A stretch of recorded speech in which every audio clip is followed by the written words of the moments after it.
Good morning. Today's an off day for me. I'm not working out, so I thought I'd come in the kitchen and talk a little bit more about healthy food choices. If you're new here, I'm Karen, and last December I lost my exercise mojo. I'm getting it back now, one workout at a time, and vlogging while I do it. Luckily, I didn't lose my healthy food mojo when I went totally flat with exercise, but I kept making healthy food choices. So I want to talk about that today because the two things that people tell me that keep them from making good choices on a regular basis is one is stress and two is time. And we'll talk about stress another time. I thought today I would very quickly give you some kitchen hacks on how you can put together a healthy meal without a whole lot of time. When I say healthy, I mean lots of fruits and lots of vegetables and leafy greens especially, but also maybe not perfect, because I think sometimes it's just okay to be good enough. What happens is we get on this idea that we're going to go on a diet and we're going to make all these really healthy choices and cook everything from scratch, and it doesn't work. So what I'm going to do is talk about putting together a vegetable dish that's healthy, takes very little time, and the products that you can buy to supplement it, and they're okay.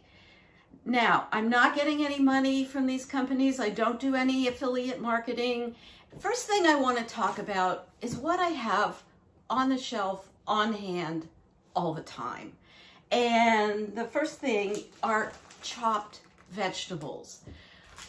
You know, I used to, when I first started this journey about 10 years ago, and I knew I needed to eat a lot more vegetables, what I did was, you know, I bought all these and I'd be chopping and cooking and washing things, and I'd spend an hour and a half in the kitchen doing just chopping and washing vegetables. And that gets to be a drag after a while.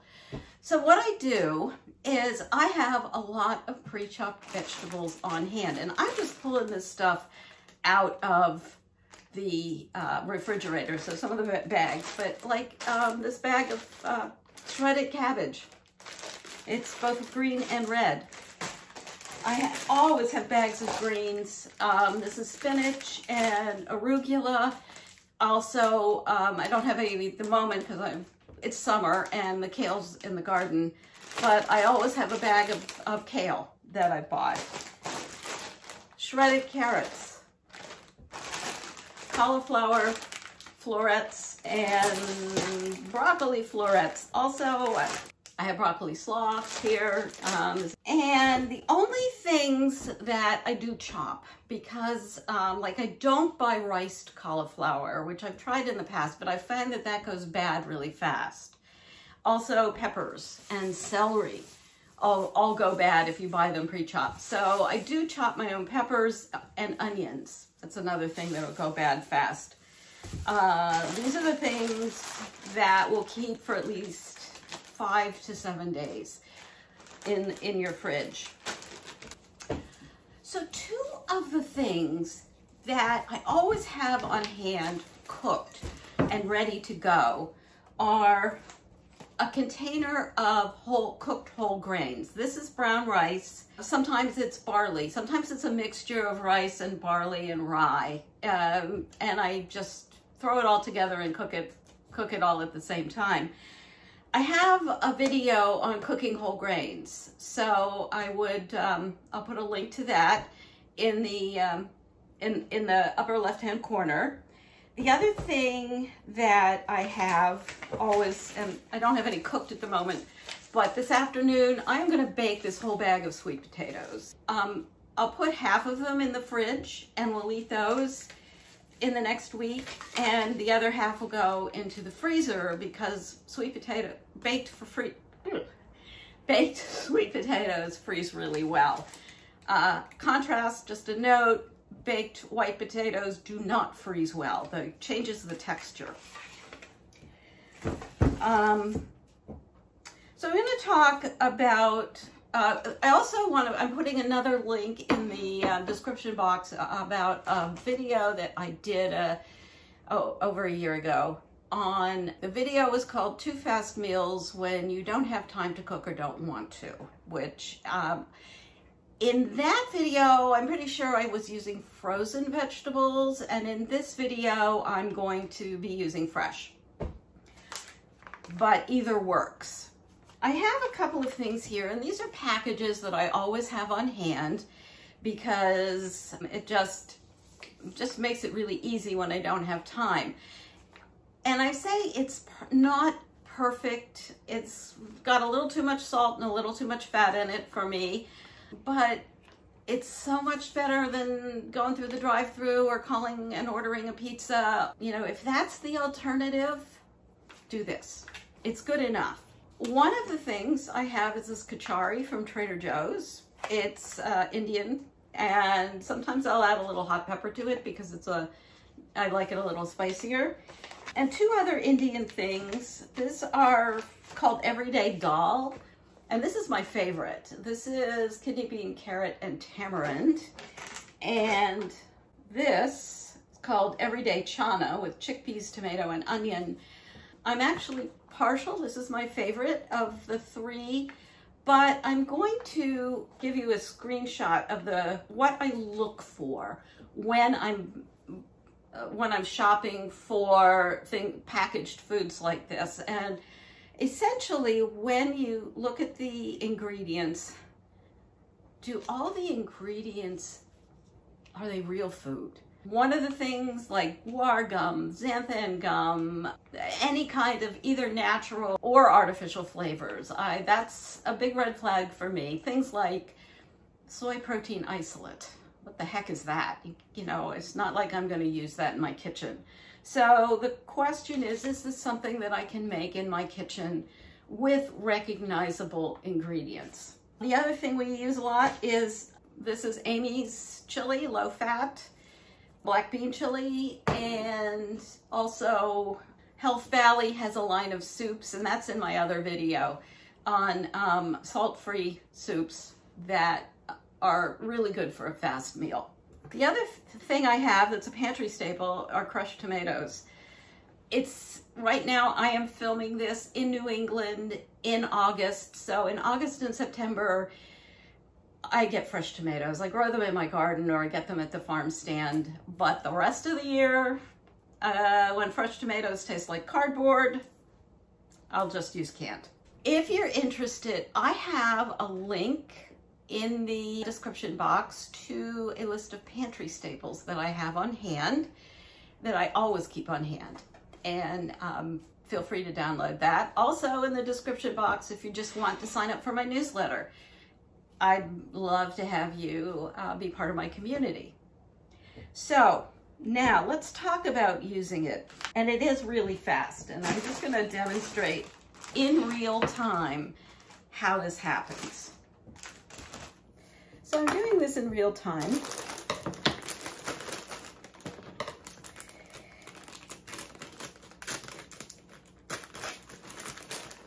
And I don't have a timer on this thing, so anyway, just pour in some broccoli and have a knife, and I just chop it up a little bit. And the question is, how big should the pieces be? And simply should be what you want to see on the end of your fork.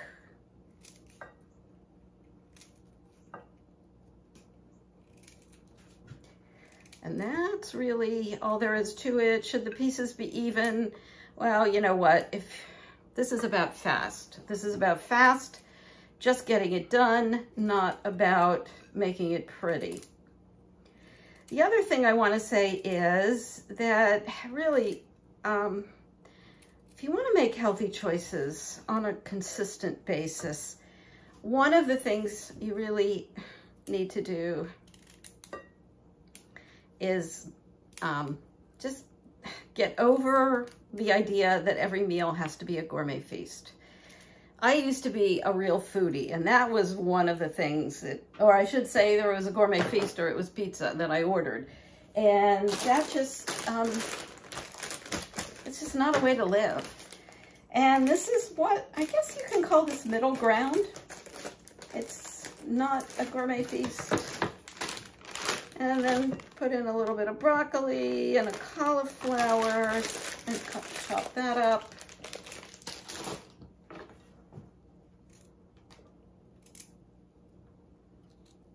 The other question I often get is how much do I eat?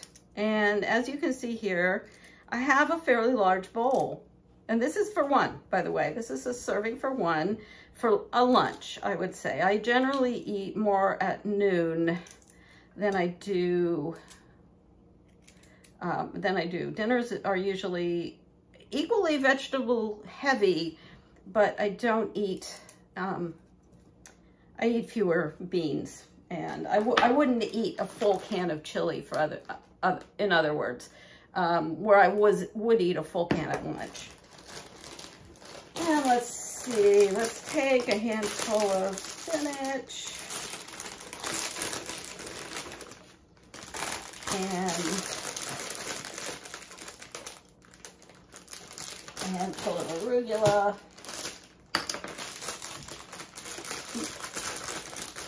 And so I said the only things that I actually chop. And you can see my bowl is overflowing, but you have to remember greens cook down to almost nothing. So, and the one thing that I do chop are peppers, but I came up with a really fast way to chop them. I didn't come up with it.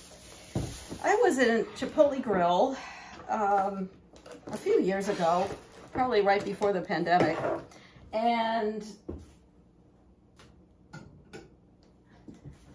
I saw this woman chopping peppers, and I said, why didn't I think of that? So anyway, the fast way to chop peppers is you notice they're lobed, and the ribs are going down these indentations here, and the ribs are what's kind of bitter, and you want to cut those out. So cut the lobe off, and then you can see the ribs in there, and then just slice down and let the rib attached to the top of the pepper, and then you have pieces of pepper that can be easily chopped with not a lot of fanfare. And there you go. Don't need a lot pepper. And let's say we're having a can of chili for lunch today. So the next thing I'll do is take some rice that I've already cooked.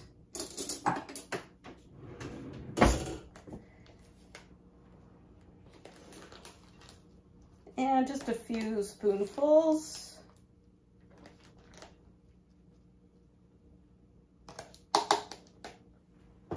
And this is my chili.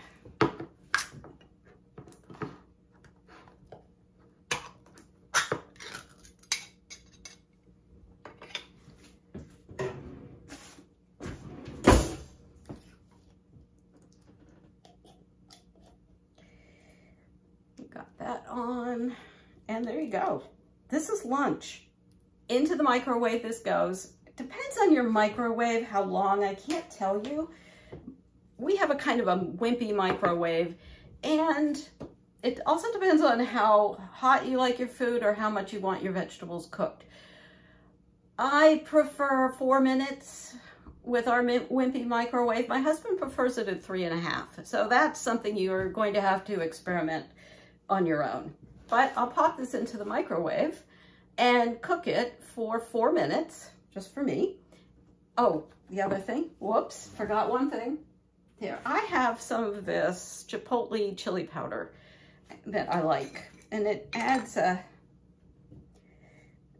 spiciness. It is pretty hot. It adds some heat to it. Now, microwave. And lunch is ready. It's steaming hot. You can see the broccoli is nice and green, but it's still crisp. It's not soggy at all. Is it a gourmet feast? No. But if it's between this and going to the drive-thru, this is definitely a better choice. It's not a lot of work, so please give it a try. If there's anything that you would like me to cover in these videos, I'll be back on the road again tomorrow. Make a comment in the description box. I've had a few comments. I really appreciate them. And like this video, subscribe to my newsletter. You can get my list of pantry staples. And I'm looking forward to getting to know you better. So please send me a comment. And I'll see you tomorrow. Have a great day.